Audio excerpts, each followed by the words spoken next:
Minutes. New at 10, nearly 2 years after 3 GCU students were killed by an accused drunk driver in a terrible wrong-way crash. Their families thought they were finally going to see justice today.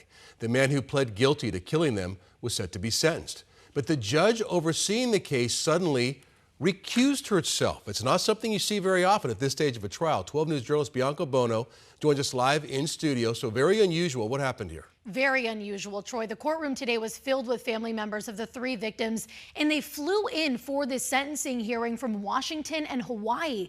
But the hearing lasted just minutes, and the judge did not explain why she was recusing herself, but she did at a hearing that happened yesterday, and it has to do with the amount of time that wrong-way driver would spend in prison.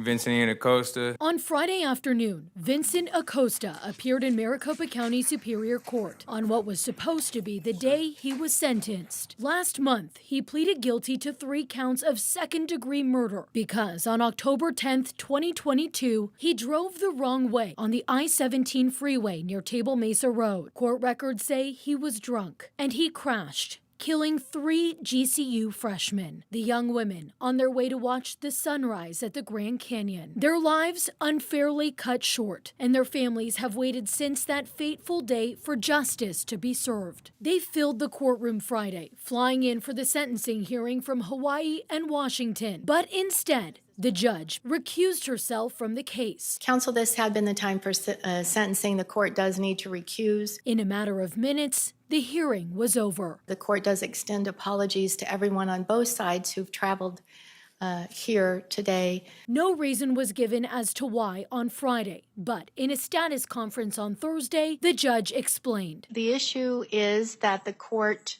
upon reading the pre-sentence report and the attachments,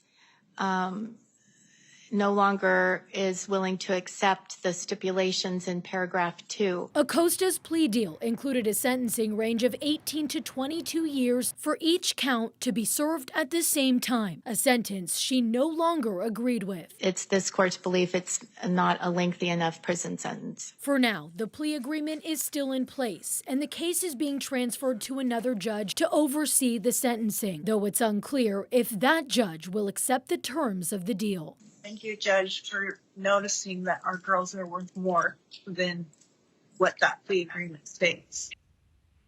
And during yesterday's hearing, a family member asked the judge what happens if the new judge also rejects the deal.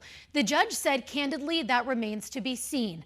If the new judge doesn't believe that the plea is appropriate, they can reject the deal outright, meaning attorneys can work to put a different plea in place, or there could be no plea and a trial.